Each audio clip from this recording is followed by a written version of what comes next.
Boa tarde, doutor. Tudo bem? Boa tarde, tudo bem contigo?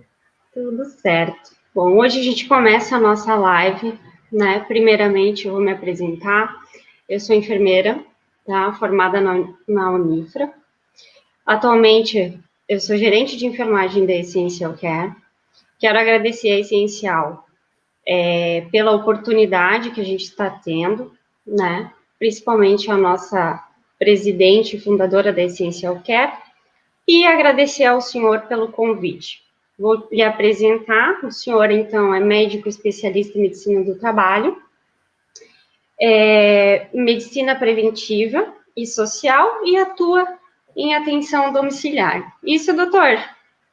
É isso aí, exatamente. Obrigada pelo nosso convite, o senhor ter aceitado, né? É essencial, agradece. E hoje a gente vai abordar alguns assuntos sobre home care e deshospitalização. Doutor, as pessoas, né, têm muitos questionamentos e hoje a gente está nessa função da pandemia, né? Gostaríamos de entender um pouquinho como está o cenário de deshospitalização frente à pandemia Covid-19. Então, obrigado pela oportunidade e o convite mais uma vez, ô Paula. Obrigado à Essential Care, né? E que bacana que uma empresa de home care está se preocupando com isso, com a formação, porque isso é fundamental para a gente prestar um serviço de qualidade cada vez maior.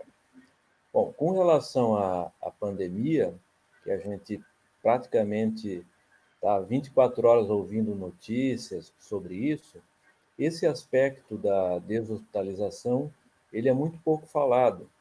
E é uma coisa muito importante que a gente precisava falar muito mais. Infelizmente, os dados mostram que no país como um todo, essa onda vai nos atingir.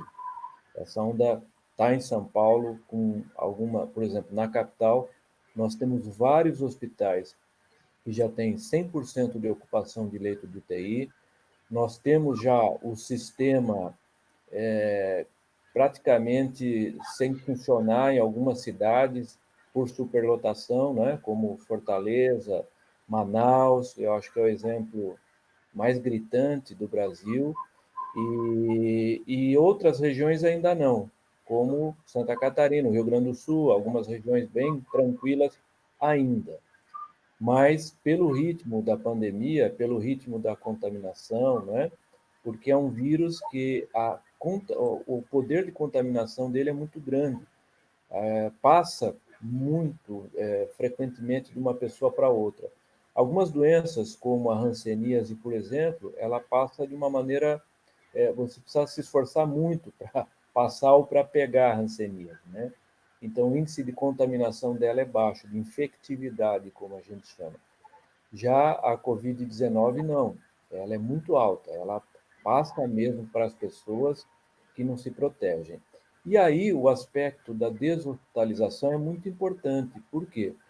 Porque esses leitos de hospital estão sendo ocupados não necessariamente por doença grave, por Covid grave, né?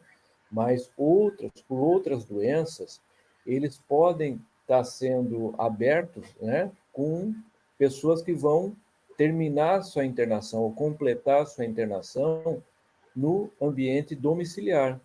Então, é muito importante que a gente pense nisso. Sempre foi, né?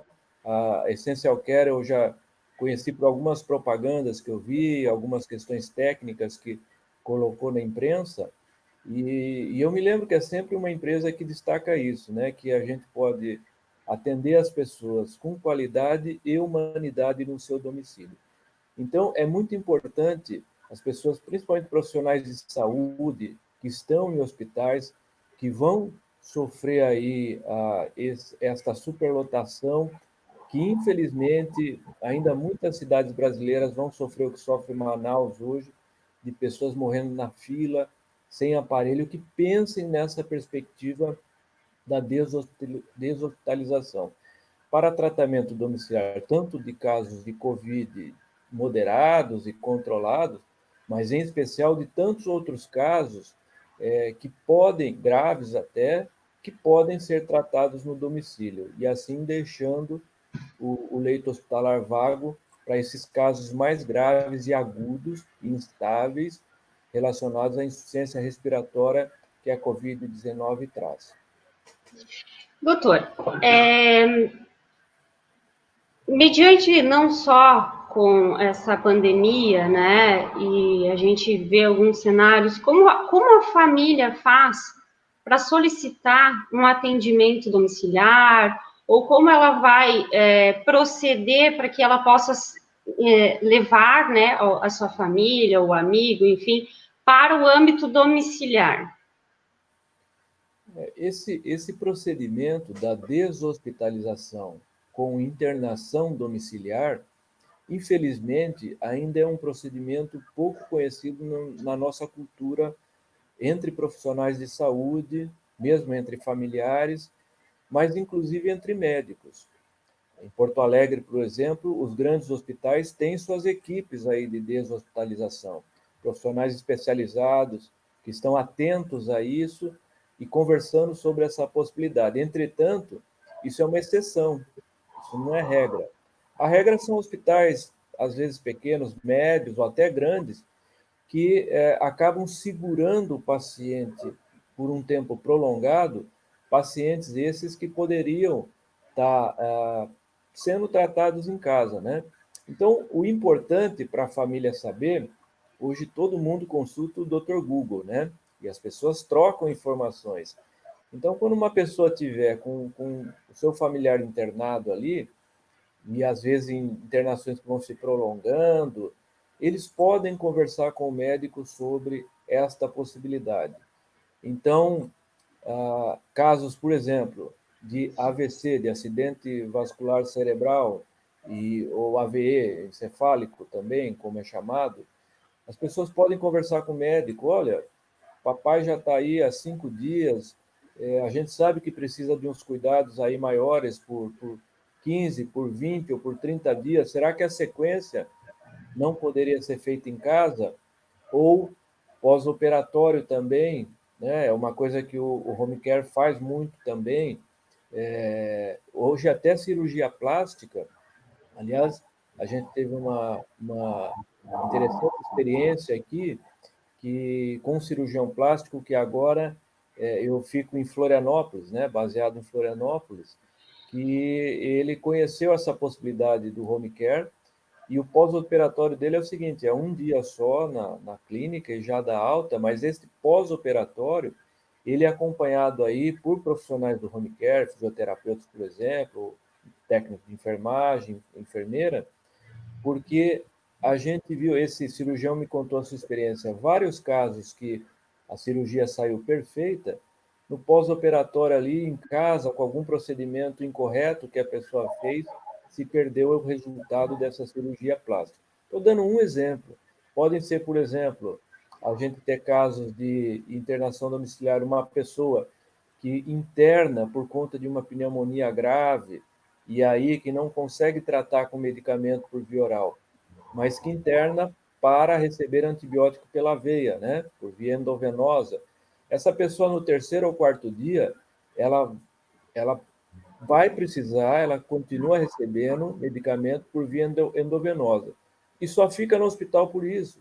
Então ela pode ir para casa, receber mais 7, 8, 10 dias de antibiótico na veia por conta de estar assistida aí pelo home care.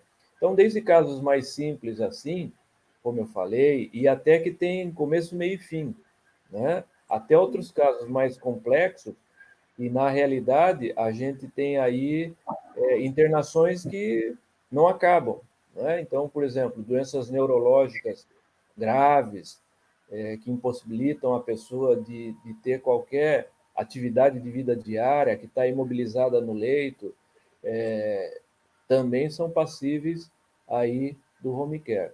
E como é que a pessoa faz? A pessoa tem que conversar isso com o seu médico lá no hospital, né? Porque a gente não tem praticamente casos de que vai avaliar uma pessoa na casa e essa pessoa começa com internação domiciliar. A nossa rotina é como? É sempre a deshospitalização. uma pessoa que está internada e que aí tem condições de ter esse suporte que tem no hospital dentro da casa dela, esta é a pessoa, o paciente de eleição para a gente fazer a deshospitalização. E o caminho da família e o caminho dos profissionais de saúde, inclusive, é discutir isso, e o da família é discutir com o médico essa possibilidade. Então, a pessoa mais indicada em que a família deveria procurar é o médico, porque é ele quem dá o aval, né, se essa pessoa está ou não com condições de ter alta do hospital e ter um atendimento domiciliar. Isso? Exatamente. É o E, médico que dá o aval final. E eu queria perguntar mais alguma coisa? sim, esse aval do médico, qual seria a condição? Seria um paciente que tivesse algum tempo estável? Como seria, um exemplo, como seria essa deshospitalização com o médico? Em qual tempo que se diria que esse paciente estaria em condições de ir para um atendimento domiciliar? Aham. Só uma coisinha, é o médico que ele vai dar o final da internação, mas isso é uma coisa que qualquer profissional da equipe de saúde pode conversar com a família, né? A gente tem experiências aqui em hospitais, em Florianópolis, em 2 hospitais, por exemplo, que quem mais conversa disso e quem mais sabe de deshospitalização é justamente a assistente social. É ela que é um profissional que está mais próximo, às vezes, da família, conversando, e que sabe dessa possibilidade. Mas, claro, quem vai definir ao final se libera ou não, se indica ou não a deshospitalização, aí é o médico com seu parecer e com sua indicação de como é que deve ser essa deshospitalização. E qual é, como você perguntou, qual é o critério, então, para que isso ocorra? É qualquer pessoa? É todo mundo? É muita gente? Nós temos no home care, a gente aprendeu ao longo sobretudo dos últimos 10 anos de experiência, deshospitalizando, com o avanço da medicina, com o avanço da tecnologia, com aparelhagens de última geração que a gente dispõe hoje no hospital e pode levar para o domicílio, a gente descobriu o seguinte: a primeira coisa que as pessoas não sabem e que vão trabalhar nessa área é que não são casos simples só que podem ser deshospitalizados. Os casos simples também, como eu falei, um pós-operatório, uma sequência de 5, 6, 7 dias de antibiótico terapia na veia, mas nos casos graves também é possível a gente fazer esse procedimento, a gente tirar uma pessoa do hospital e levar todos os cuidados de suporte à vida para essa pessoa que está no estado grave.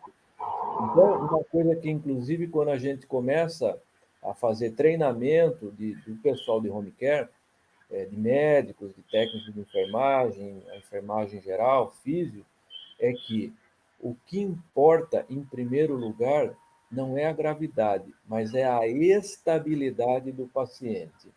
Então, um paciente que está na UTI, por exemplo, por conta de que ele teve um infarto, e ele está ali com uma arritmia cardíaca e os sinais vitais dele, por exemplo, a pressão arterial e a frequência cardíaca, o ritmo cardíaco estão instáveis, em hipótese alguma a gente pode tirar esse paciente da UTI. Então, o critério que a gente usa é justamente esse, é a instabilidade. Ah, então o paciente que está na UTI não vai. Vai. Por exemplo, o paciente que já está há 2 meses na UTI e ele é portador de uma lesão neurológica grave, chamada esclerose lateral amiotrófica, a ELA. Então, ele está com traqueostomia, ele não se mexe, ele não se movimenta, não faz nenhum movimento. Ele está com traqueostomia aqui, respirando por um tubo no aparelho, está com gastrostomia, sendo alimentado por um tubo no estômago, e este é um paciente de eleição para deshospitalização, apesar da gravidade. Por quê? Porque ele está estável. Frequência cardíaca está boa, pressão está boa, o pulso está bom, a frequência respiratória, né, a respiração está boa, porque está ajustado com esse aparelho, e vai com todo esse suporte para o domicílio. Então, é fundamental que o profissional de saúde saiba isso para dizer para a família, para esclarecer. Casos simples ou graves, complexos, podem ir sofrer ou serem levados para internação domiciliar. Mas o que nos norteia é a estabilidade. Casos instáveis, jamais. Aproveitando um ganchinho aqui, doutor, como a gente está ao vivo, né, para comentar para as pessoas que o nosso chat está aberto para perguntas, que eu estarei lendo, né, e porque elas possam fazer esses questionamentos e a gente consegue tirar as dúvidas aí, pessoal, quem quiser, está aberto o nosso chat para perguntas. Doutor, como o senhor falou, né? Se paciente em ventilação mecânica, né? Que depende de um aparelho para a sua sobrevivência. Acredito que hoje, em função do Covid, né, doutor, as pessoas estão um pouco mais familiarizadas ao que é um ventilador, um respirador, né? Esse paciente, né, embora não sendo Covid, né, que esse é um caso, então ele pode ir para casa com toda essa estrutura de ventilação mecânica, com todo equipamento, e qual é o envolvimento da família em que ela precisa ter para esse atendimento domiciliar? Então, existem alguns cuidados básicos que a gente tem que tomar, né? Um paciente dessa gravidade, que vai com ventilador mecânico, que vai com bomba de infusão, seja para medicação intravenosa, seja para alimentação, ele sempre vai com suporte de profissionais da saúde, seja os técnicos, a enfermagem, seja a fisioterapia, que é fundamental no atendimento domiciliar, em especial na internação domiciliar. E aí a família acaba que vai ter contato com isso. A gente tem um ambiente totalmente diferente do hospital. E o profissional que trabalha, inclusive em home care, ele precisa ser diferenciado, né? Então, a pessoa, por exemplo, é um técnico de enfermagem ou um fisioterapeuta que está num hospital e lá é o seguinte, os profissionais da saúde fazem sua regra, as regras são assim, assim, as famílias têm que obedecer. Na internação domiciliar é diferente. A gente está entrando dentro da casa das famílias. Então, é meio que a gente tem que sempre estar negociando, sempre tem que estar esclarecendo. Então, esse aspecto da família é fundamental que a equipe de saúde sempre esteja aberta, sempre esteja disponível para estar explicando o que está acontecendo. Porque, por exemplo, num procedimento onde a gente vai fazer uma, por exemplo, até trocar a cânula da tráqueo, a gente pode fazer em casa, né? Uma coisa, tem aquela cânula que fica aqui, e de tempos em tempos, conforme a validade do fabricante da cânula que está no paciente, ela tem que ser trocada. Mas aí, quando a gente faz isso em hospital, faz numa sala fechada, e quando faz, inclusive, a traqueostomia, faz com anestesia, né? A troca não. Então a gente tem que explicar para a família, pedir para a família sair, porque às vezes é traumatizante isso. Então, quem está a ver essa troca, né? Assim como a gente tem que explicar que a gente vai fazer limpeza perioral na boca da pessoa, e o que. Então, a gente sempre tem que estar informando a família. E procedimentos, inclusive, que a família pode ajudar com relação à limpeza do ambiente, né? As questões da casa. Então, essa é uma coisa fundamental e diferencial no home care. Os profissionais da saúde que estão num domicílio, num lar, eles têm que ser disponíveis para essa família, para estar orientando, para estar esclarecendo sempre, porque aí a coisa vai andando. Se a família não sabe direito o que está acontecendo, às vezes já, pô, mas isso aí está esquisito, como eu falei, tem o Dr. Google, já vai olhar lá e diz, ah, mas tinha uma pessoa que falou diferente. Então, esse aspecto que você ressalta é fundamental. Os profissionais da saúde têm que estar sempre abertos, sempre disponíveis para a família, para estar podendo clarear, esclarecer, informar, e aí vai tranquilo, vai bem, com certeza. E, doutor, quais seriam os benefícios, né? Uma vez que o paciente sai do âmbito hospitalar, né, e vai para o seu domicílio, quais são os benefícios que ele tem no atendimento domiciliar? Então, são vários benefícios, né? Bom, em primeiro lugar, olha, o ambiente hospitalar é um lugar que as pessoas em geral não querem estar, por várias razões. Primeiro, porque lá dentro você corre mais risco de pegar infecções. E é só a gente olhar a TV agora, nesse tempo da pandemia, do Covid-19, e ver que existem casos, inclusive, de pessoas que estão morrendo em casa de infarto, porque tiveram a dor e acharam que ia passar e não procuraram o hospital em tempo, né? Então, sem dúvida nenhuma, uma das grandes vantagens é essa. A gente está num ambiente mais protegido do ponto de vista de pegar infecção. Uma outra grande vantagem é do ponto de vista humano, humanitário. A internação domiciliar, ela se dá no nível de um profissional para um paciente. Isso dá uma diferença no cuidado tremendo. No hospital, as pessoas são bem cuidadas, sem dúvida nenhuma. Mas como nós temos lá como profissionais 5, 6, 7, 10 pacientes para cuidar, a gente dá aquela atenção referente ao tempo que a gente tem. Já no domicílio, não.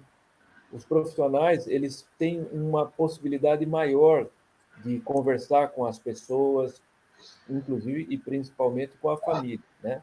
Não só com o assistido. E prestar um cuidado mais próximo, mais familiar, inclusive, até isso, né? Mais familiar. E dar uma atenção, inclusive, para a família, porque um aspecto que é bom lembrar aqui é que muitas vezes na internação domiciliar a gente insere um profissional, o médico pede um profissional que é o psicólogo, muitas vezes não para o assistido, mas para a família. A gente já tem muitos casos assim. Então, esse aspecto da humanização é outro, que é fantástico, né?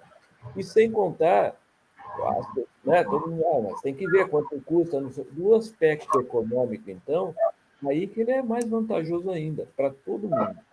É mais vantajoso para o hospital e para o plano de saúde, porque ele custa bem menos, sobretudo para o plano de saúde. É mais vantajoso para a família, inclusive, do ponto de vista econômico também, porque a família vai ter que deixar de fazer esse deslocamento que faz, esse tempo que, ao invés de poder estar trabalhando ou fazendo outra coisa, ela tem que estar lá no hospital dando assistência, sendo que a hospitalização domiciliar ela propicia esse grau de cuidado da pessoa estar dentro da casa dela, sendo bem cuidada, com o carinho de toda a família aí, sendo possível estar junto com ela. Lembrando da qualidade de vida, né, doutor? Mesmo sendo um paciente com não uma boa perspectiva, né, sendo um cuidado paliativo também, que eu acho que hoje as famílias trazem, né, o seu ente querido para dentro de casa para situações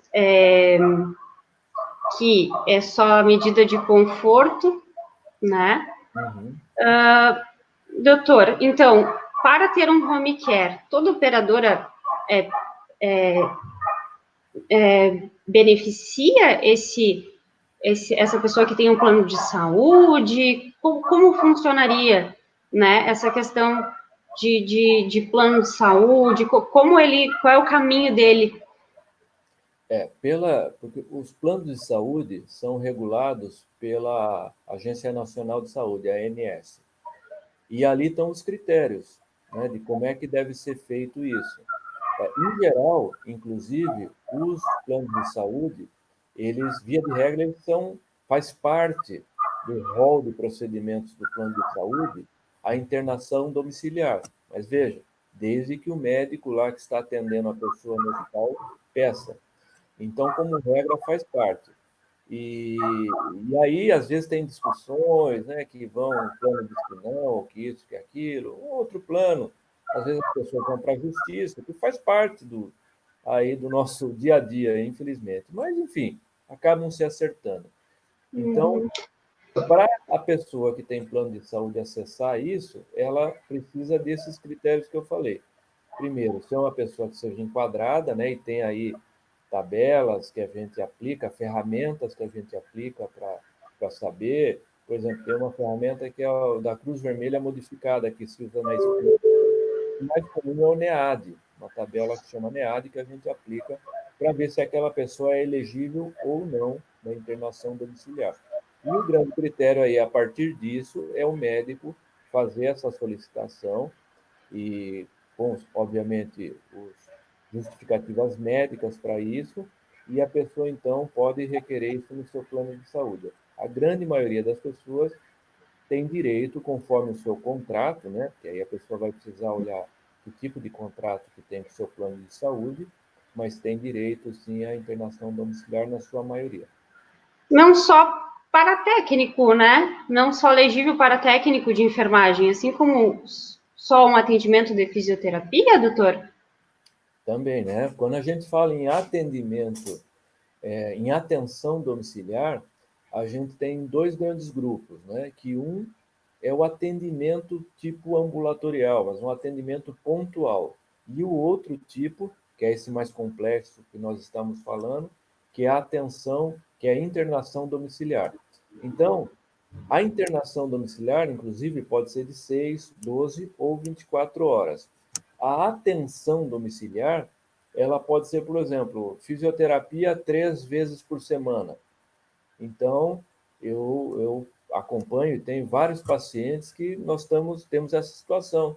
A pessoa tem 95 anos, não pode sair de casa, teve uma fratura de colo de fêmur, tem muita dificuldade de se movimentar, e aí o médico pediu e o plano concedeu fisioterapia domiciliar 3 vezes por semana.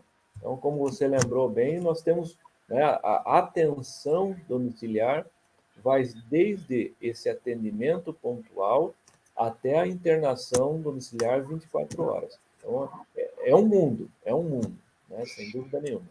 Tem uma pergunta aqui, doutor, que surgiu para a gente.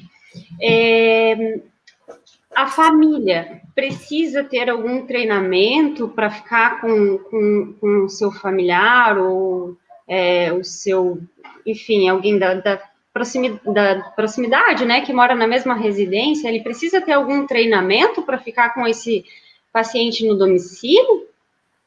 Dependendo do caso, né, a gente sempre vai orientar como é que deve ser, o que a família pode fazer ou deve fazer, né? Agora, independente de treinamento para algum procedimento, então, tem procedimento que a família não tem tipo de internação domiciliar, que a família não faz procedimento nenhum. É só a enfermagem, só o fisioterapeuta, o fono. Tem outros tipos de procedimentos que a família pode ajudar, mas independente de a família precisar receber um treinamento ou não, dependendo do tipo de doença, o que ocorre é que toda família, toda internação domiciliar, ela deve anteceder, ela deve ser precedida de uma conferência familiar. Então, os técnicos, pode ser o médico, a enfermeira, se reúnem com a família e dizem o que significa essa internação. Porque apesar de a gente estar humanizando o caso dessa pessoa que está com uma doença e que vai deixar de estar no hospital para estar dentro de casa, apesar da gente estar melhorando a qualidade de vida, que você lembrou bem, a Paola é sabida, ainda bem que botaram alguém que sabe aí da matéria para entrevistar e ela lembra, né, de alguns tópicos.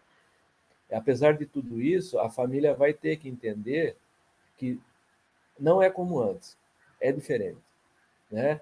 Vamos ter pessoas estranhas na sua casa circulando, vamos ter pessoas fazendo procedimentos diferentes na sua casa, procedimentos médicos, de enfermagem, né?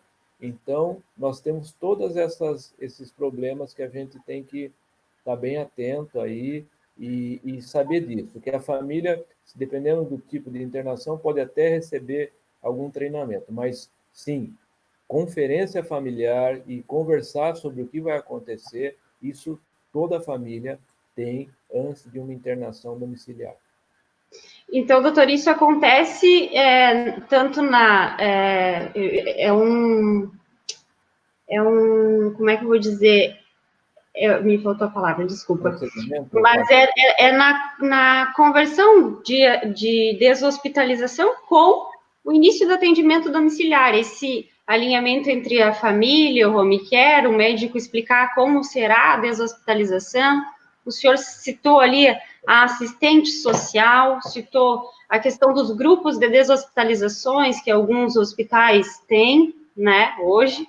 Então, esse seria o laço, né? Uma chave entre deshospitalização e início do atendimento domiciliar, isso? Isso, exatamente. Como você usou a palavra técnica, o alinhamento, né, que a gente faz, que vai desde esse período de quando se decide por deshospitalizar até o momento que a pessoa chega para fazer a internação no quarto dela, na casa dela, né?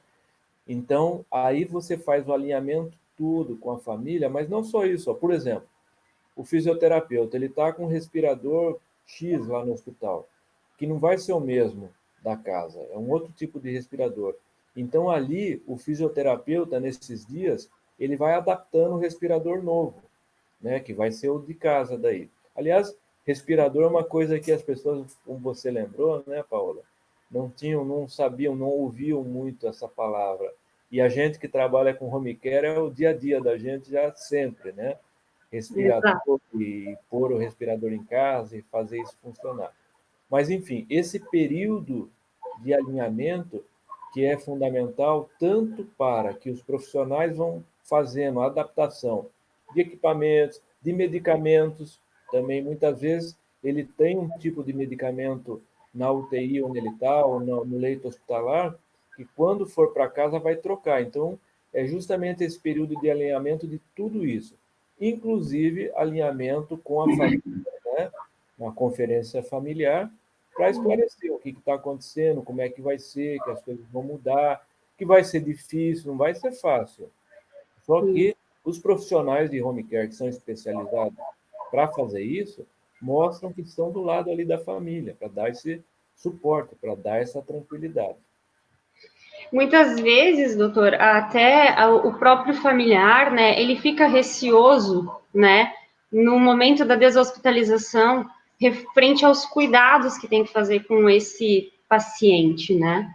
A equipe do home care, ela faz algum tipo de capacitação, de orientação, ensina alguns cuidados? Como seria, né, no momento em que esse paciente vai para casa? Então, como eu disse, depende da patologia, porque você não vai mostrar para a família ou dizer ou cobrar da família que ela saiba parâmetros respiratórios para mexer no respirador, porque isso é uma coisa técnica, né? Você pode, sem dúvida nenhuma, orientar o que é aquilo, como funciona, até mostrar isso, né? Como é que faz. É, saber, inclusive, por exemplo, e aí precisa ter alguns treinamentos gerais, né? Que aí eles precisam ocorrer mesmo. Por exemplo, saber que se esse paciente instabilizar, então o paciente está estável. Só que saber que em um momento pode ser que ele piore e que vai precisar internar. Saber que, por exemplo, pode acabar a eletricidade, mas os respiradores eles têm bateria com uma autonomia de 6 horas e pode acabar a bateria. Só que os nossos profissionais, eles estão aptos a mexer com isso, a fazer, a saber o que fazer, né? A gente treina no home care, que aí no caso que eu citei de exemplo é pegar o ambu e ambuzar, né? E obviamente já chamar o socorro. Uma coisa que a família precisa saber também é que quando a home care interna alguém em casa, ela tem o suporte 24 horas da enfermeira, do médico, né? Tem um técnico de enfermagem que está presente ali, mas ela tem o suporte de todo esse pessoal, ela tem o suporte da ambulância e mais, a gente só interna, né? Um critério para internar, inclusive, ter o leito garantido se precisar, para internar de novo. Né? E aí, do ponto de vista dos convênios, em geral, a gente tem essa facilidade. Então, sem dúvida, aí quando a família sabe de tudo isso, a gente pode até mostrar e fazer um treinamento. Eu já fiz isso, já vi isso com fisioterapeuta. Desliga lá, mas e se o aparelho quebrar? Ele vai morrer asfixiado. A gente, não, tira, vou mostrar para você. Tira aqui, desencaixa. A gente manualmente, com este equipamento de plástico, que é uma bombona aqui, se chama umbu, a gente ventila a pessoa. Agora, claro que ninguém pode ficar 24 horas ventilando, né? Uma pessoa assim, com as mãos. E por isso, então, a gente vai chamar a emergência. Então, esse é um alinhamento que é mais ou menos um treinamento que a gente pode fazer, sem dúvida nenhuma. Inclusive, em determinados procedimentos simples, treinar para a família ajudar, de higiene, por exemplo, né? Isso não tem problema nenhum. E a família, muita gente até gosta. Tem gente que tem medo de pôr a mão no doente ali, familiar, porque acha que vai machucar e tal, né? Mas aí, no geral, não, a família até gosta de participar, assim. Doutor Roberto, então, além dos pacientes que possuem um plano de saúde, quem mais pode usufruir dos serviços de home care? Então, a gente tem também o SUS, o Sistema Único de Saúde, ele está tentando fazer isso. Agora, é muito complexo, além de ser caro para o SUS para fazer isso, né? Você imagina o tanto de gente que teria aí de alta complexidade, enfim. Mas nós queremos que faça, né? Porque humaniza. Já. Entretanto, não é a realidade ainda. Além dos pacientes que têm convênio, que podem usufruir e desfrutar desse tipo de serviço, nós temos o particular também, né?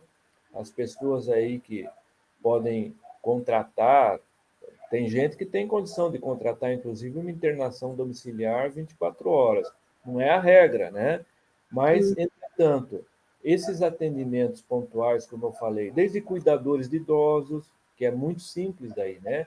É muita baixa complexidade, ou atendimento de fisioterapia, ou atendimento de fono, enfim, são profissionais que o home care dispõe e que podem ser também acessados pela via particular, contato direto. A pessoa olha lá o telefone, liga, e a pessoa não precisa ter medo de ligar não e pedir informação, porque é um mundo desconhecido. E aí o profissional, a Paola vai atender lá a pessoa e vai dizer, não, olha, é assim, fica tranquilo e tal e tal. Então nós temos essa possibilidade também, além do convênio médico do particular. Aqui eu tenho mais uma pergunta, doutor, que está chegando aqui para a gente.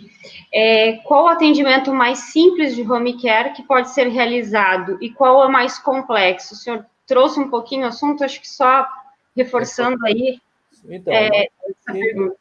seria essa questão, por exemplo, do atendimento pontual de fisioterapia, que é bem comum, ou o cuidador de idosos, seja de 6 horas, de 12 horas ou de 24 horas. É um atendimento de baixa complexidade. Já o mais complexo, de alta complexidade, é aquele atendimento onde a gente tem uma pessoa que não consegue respirar, portanto, ela sofreu uma pequena cirurgia e pôs um tubo aqui para respirar pelo tubo, fez a traqueostomia, né? E aí vai ter que respirar, ligar essa traqueostomia, é ligada a um aparelho que é o respirador, junto, por exemplo, em geral, essas pessoas também não conseguem, não vão comer, não conseguem comer, então tem a gastrostomia, é um procedimento onde a gente põe um tubo diretamente no estômago e ali ela é alimentada por fórmulas nutricionais. Muitas vezes pessoas que também, essas mesmas pessoas, não urinam e precisam ser sondadas ou até fazer uma cistostomia, que aí a gente ligar uma sonda, uma pequena cirurgia também diretamente na bexiga. Então, esse, sem dúvida, é o mais complexo que nós temos.